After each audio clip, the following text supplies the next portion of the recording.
March the 19th, 1944, the Nazis invade their ally, Hungary. Hitler wanted to make sure that the Hungarians did not sign the peace treaty with the Allies. Hitler was in a desperate situation in 1944. The capitulation of Romania, the capitulation and surrender of their key allies, Italy. Hitler could no longer afford to lose another ally in this war, so he invaded his own ally. The Nazis and Hitler brought in a change to the Hungarian leadership that further continued the destruction and the death of hundreds of thousands of Jewish people that were then transported across to concentration camps such as Auschwitz. What was Hungary's position and involvement in the Holocaust of the Hungarian Jews? We estimate around 450,000 Jews from Hungary perished as a result of this occupation. Who is actually culpable for this? Was it the Nazis or was it the Hungarians?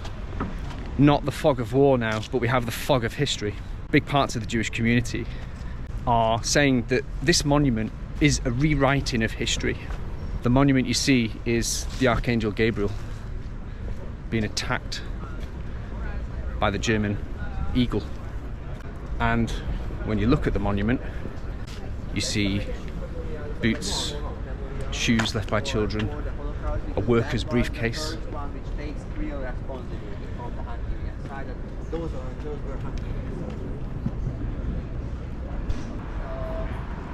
You may notice that there's a lot of stones being put down here, and the idea is that you don't bring flowers here, you bring stones, because they will last for all intents and purposes for all eternity. So they bring these stones here and place them down just all around here to commemorate, or eternally commemorate, what happened to the Hungarian Jews. So is this a revision of history, a rewriting, a way for Hungary to turn a blind eye to what happened and pretend that they were not involved? It's very hard to find an absolute definitive answer, because everybody has their own story to tell. There is no necessarily absolute truth. Sometimes there are multiple truths.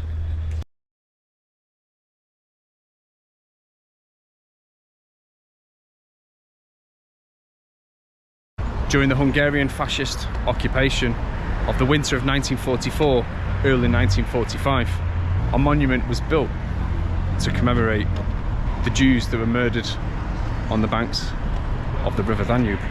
I understand that up to about 20,000 Jews were actually brought here and murdered. What you see are very hard metal bronze shoes laid out, all there to commemorate the horrific actions of the Arrow Cross Party, who ruled during that period.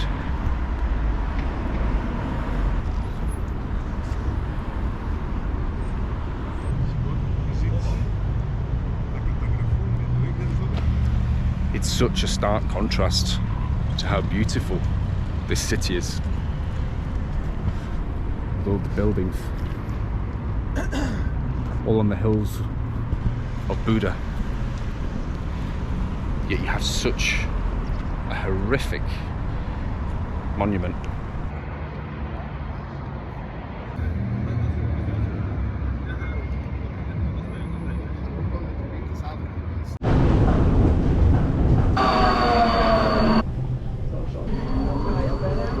In preparation of the Second World War, the Hungarian leaders decided to build a hospital in the rock. Construction began in 1939 and was completed in 1944. Most notably, it was used in the Siege of Budapest. Supposed to treat up to about 60 or 70 people at a time.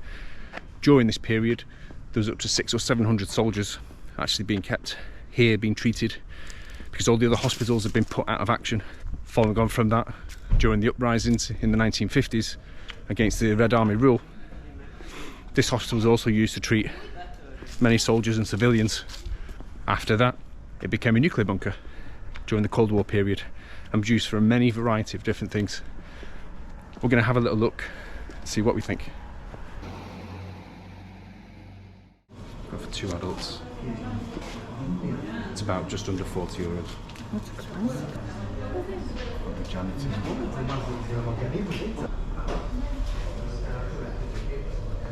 Some gas masks and some chocolate.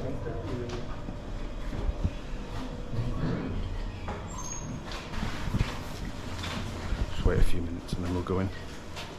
But during the siege of Budapest, there were as many as 600 to 700 people here at the same time, and of course, they couldn't.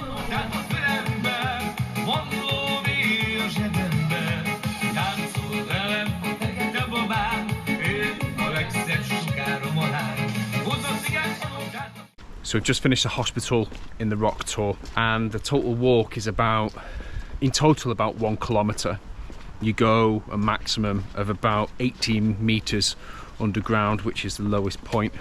What I initially thought it was just one big cave that had been made into a hospital, but actually the history of it is that it was a series of caves that was discovered by a geologist many years ago, and then they dug it into the ground and they connected all of these systems, all these cave networks together, and it was actually extended after the Second World War because of the threat of nuclear war.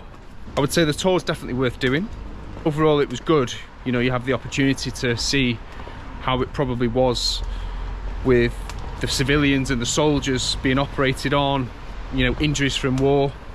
They didn't really like you to film or take photos, but I managed to take a few just so that I can show you and give you a bit of a snippet of what it's like in there. They call Budapest the city of baths. That's why no journey would be complete without going to see one of the more famous landmarks of the city.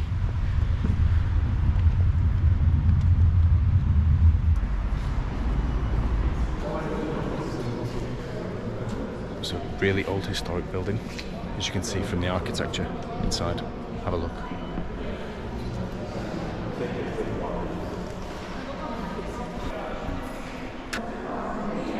I'm going to have a little look around, go on a little tour.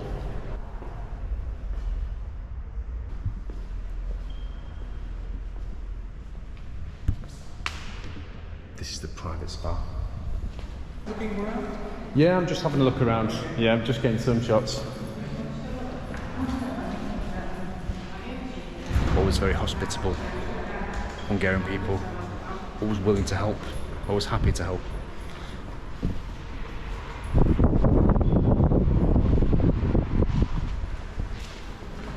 So the advice I was given when you come here is to book the cabin. Just makes it easier if there's 2 people. If you're male and female, you get the cabin, you're together rather than being separated. So if you do decide to come here, pay a little bit more, get the cabin.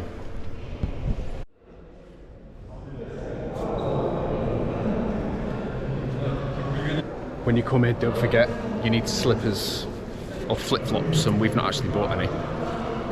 It's about 4,000 Hungarian forints each, I think, for the slippers, which are mandatory. Look, mandatory. So we're going to go get them now so we can go in. So we're off to buy the slippers, but I've just seen this. A day spa. Look how happy they are.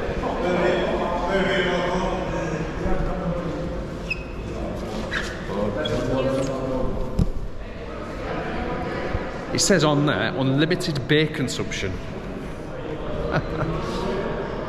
Can imagine how that would turn out.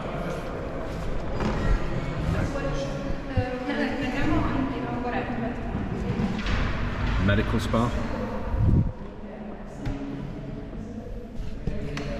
Okay, I think we're lost. We're lost in the famous spa of Budapest.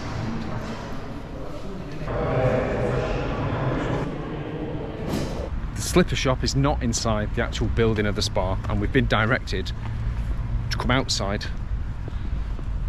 The hunt for the slipper shop begins.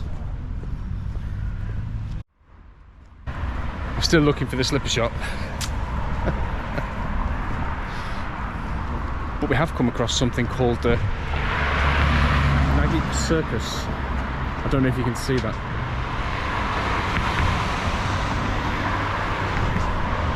Maybe they sell slippers in there.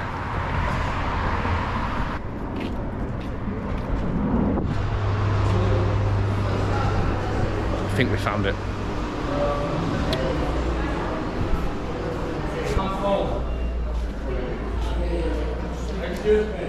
We've got some slippers. You can get yourself some nice sunglasses. So, which one? Towels. Get yourself a nice little colour pop. Or you can have a bit of a drink there as well. Treat yourself to a glass of wine.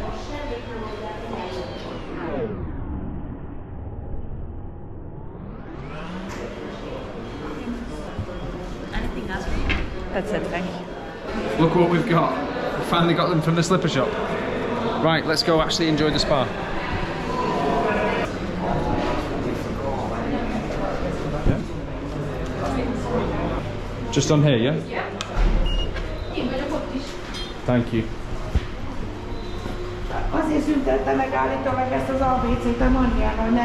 So they give you these bands that you put on. You can use it together, just you can close or open it. Okay. You can leave your stuff inside. We can use it together, yeah? Okay. So, and the number, yeah? 38. 38. 38. Thank you. And there we are, the first glimpse. The famous baths here. 38. Oh, it's a tight squeeze. Bloody hell. Right, I'm gonna get changed. So I'll start filming for a second.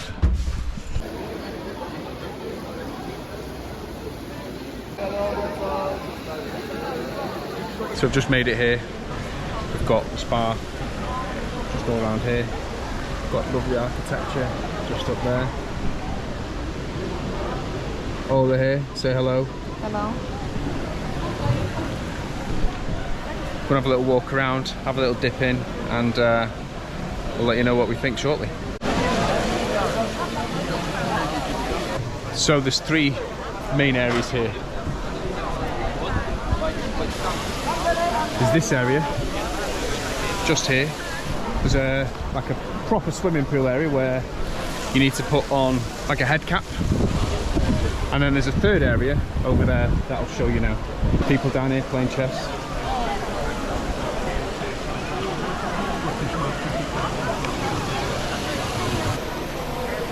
See, the temperature says 28 Celsius. So it's 28 degrees at the moment in the water. So it's been called the City of Baths. This is one of the places where, you know, you're a Hungarian worker, busy week. This is where you come for your downtime. Come to sunbathe if the weather's nice, or even if it's cold, you can come into these thermal waters and get nice and warm. Heat yourself up a bit in those cold, long, dark winters. Just in the distance over there is a bar area where you can get food, you can get drinks, you can have a beer, which I'm probably going to be doing in a short while. So anyway, enough of me talking, let's get in.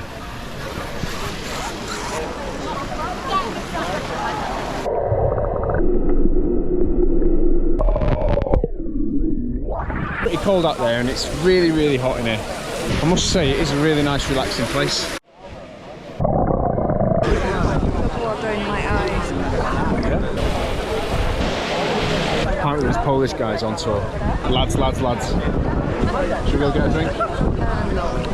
I'm too cold. Köszönöm.